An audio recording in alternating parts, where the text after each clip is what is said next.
నల్గొండ జిల్లా మిర్యాలగూడ పట్టణంలో one town police station పరిధిలో చేపట్టిన వాహన తనిఖీల్లో 35 లక్షల గంజాయి పట్టుబడింది.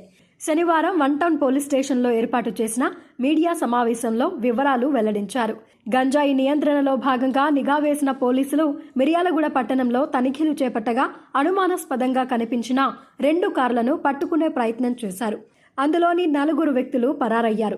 ఒకరిని అరెస్టు చేసినట్లు జిల్లా ఎస్పీ శరత్ చంద్ర పవార్ తెలిపారు.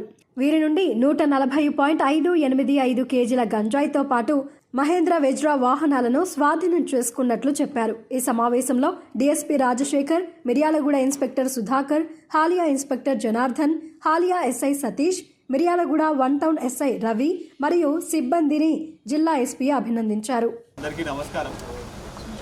నిన్న 12th రోజు మధ్యాహ్నం మిర్యాలగూడ వన్ టౌన్ పోలీస్ స్టేషన్లో మనం అవుట్స్కర్ట్స్లో వెహికల్ చెకింగ్ చేస్తున్న క్రమంలో సిఐ గారికి ఉన్న ఇంటెలిజెన్స్ ప్రకారం వాళ్ళ సోర్స్ ప్రకారం కొంతవరకు గాంజా వస్తున్నది అని చెప్పి ఇన్ఫర్మేషన్ రావస్తే మనం వెహికల్ చెకింగ్ అనేది చేయడం జరిగిందండి. ఆ వెహికల్ చెకింగ్ చేసే సమయంలో 2 వెహికల్స్ సస్పీషియస్గా ఉంటే మనం దూరంకి వెళ్ళి చూసి వాళ్ళని ఆ వెహికల్ దగ్గరికి వెళ్ళే క్రమంలో మనము ఆ ఒక వెహికల్ మనకి 2 వెహికల్స్ పట్టుకోవడం జరిగింది. ఆ 2 vehicles one is Mahindra Bolero, one is Mahindra Marazzo. ఇందులో మొత్తం మనకి 140 కేజీస్ గాంజా వరకు మొత్తం 35 lakhs గాంజా ప్లస్ 2 వెహికల్స్ మనం పట్టుకోవడం జరిగింది. ఈ 2 వెహికల్స్ కూడా ఒక వెహికల్ హైదరాబాద్ నుంచి, ఒక వెహికల్ సూర్యాపేట నుంచి. Main organiser A1 name Munavath Jagan, ఇంకోటి A2 మునావత్ మంచానాయ్. వీళ్ళిద్దరు కూడా పాత అఫెండర్స్ అండి. వీళ్ళ మీద కూడా పాతగా కేసెస్ ఉన్నాయి సేమ్ NDPS దాంట్లో. వీళ్ళు హైదరాబాద్ నుంచి సూర్యాపేట నుంచి వెహికల్ తెప్పించుకొని దేవరకొండలో వీళ్ళకి తెలిసిన ఇంకొక పర్సన్ దగ్గర నుంచి అక్కడ ఈ 140 కేజీస్ వరకు గాంజా లోడ్ చేసుకొని మిర్యాలగూడ నుంచి వాళ్ళు మళ్ళీ వాళ్ళ నెక్స్ట్ లొకేషన్ ఎక్కడికి పోవాలని చెప్పేసి వాళ్ళు ప్లాన్ వేసుకోవడం జరిగింది. సో మనము ఇమ్మీడియట్గా మనకి ఇన్ఫర్మేషన్ రావడంతో మనం ఒక వెహికల్లో ఈ గాంజా పట్టుకునేసరికి మిగతా వాళ్ళు 4 పరారీలో ఉన్నారు. వాళ్ళ మీద మనము ప్రత్యేకంగా ఒక 3 బృందాలు తయారు చేసి ఇన్స్పెక్టర్ ర్యాంక్ మీద మనం వాళ్ళని పట్టుకొని చూస్తున్నాము. అందులో మనకి ఇప్పుడు A5 హిస్ నేమ్ ఇస్ ముఖ్య రాము. దానికి 2 లెగ్స్ ఫ్రాక్చర్ ఉన్నాయి. ఇతను పార్కొని చూస్తే ఇతని వాళ్ళకి కాలేదు. సో ఇతని మనం ఇవాళ మన కస్టడీలో ఉన్నాడు. మిగతా వాళ్ళు మన పోలీస్ వాళ్ళు వచ్చినారని చెప్పేసి వాళ్ళు ఎంతవరకు గాంజా ఉందో అంతవరకు తీసుకొని పారిపోయినారు. వాళ్ళని కూడా మేము త్వరలోనే 1-2 daysలో పట్టుకుంటాం. వాళ్ళని కూడా మాకు ఇన్ఫర్మేషన్ ఉన్నది, వర్కౌట్ అవుతున్నది.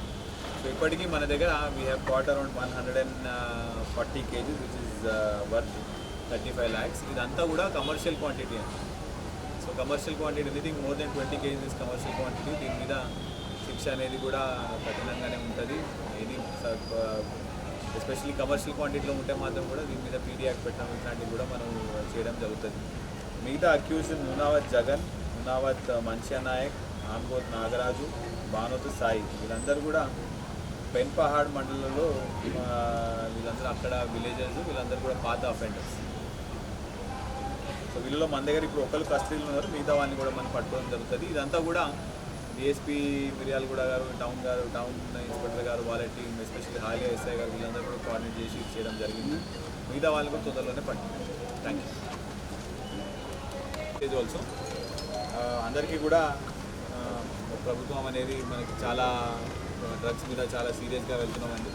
ఆల్రెడీ మిర్యాలగూడ టౌన్లో మనము లాస్ట్ 2-3 weeks నుంచి స్పెషల్ డ్రైవ్ చేయడం జరిగింది. సుమారు 15 మంది కన్స్యూమర్స్ వీళ్ళందరూ కూడా కౌన్సిలింగ్ ఇవ్వడం, పెడ్లర్స్ వీళ్ళందరూ కూడా మనం రిమైండ్ చేయడం జరిగింది. 23 members. సో వీళ్ళందరూ కూడా స్పెషల్ డ్రైవ్ అనేది మనం మిర్యాలగూడలో చేస్తున్నాము. ఎవరికైనా ఎటువంటి సమాచారం ఉన్నా, ఎక్కడైనా డ్రగ్స్ కన్స్యూమ్ చేస్తున్నారని చెప్పి ఉన్నా కూడా ఎమ్మటే మాకు 100కి కాల్ చేయండి. లేకపోతే నా టౌన్ ఇన్స్పెక్టర్ గారు, SDPO గారు నా నెంబర్కైనా కాల్ చేయండి. Definitely we will take action. Consumption also is a crime అండి. ఎక్కడ కూడా కన్స్యూమ్ చేస్తే మాకు చట్టపరంగా ఏం యాక్షన్ తీసుకోలేము అనే ఉద్దేశం ఉండొద్దు. ఎటువంటి ఇన్ఫర్మేషన్ ఉన్నా పాస్ ఆన్ చేయండి. We will definitely take action. ఒకవేళ వాళ్ళు చాలా అడిక్ట్ అయితే కూడా వాళ్ళకి రీహాబిలిటేషన్ ప్రకారం కూడా మనం ఎక్కడైనా చిట్యాలు ఆల్రెడీ ఒక సెంటర్ ఐడెంటిఫై చేస్తాం. సో రీహాబిలిటేషన్ పరంగా కూడా ఏమంటే కూడా మేము మా పోలీస్ తరఫు నుంచి డెఫినెట్గా సపోర్ట్ ఉంటుంది. డిస్ట్రిక్ట్ అడ్మినిస్ట్రేషన్ కూడా మాకు సపోర్ట్ చేస్తానని మాటిస్తాం.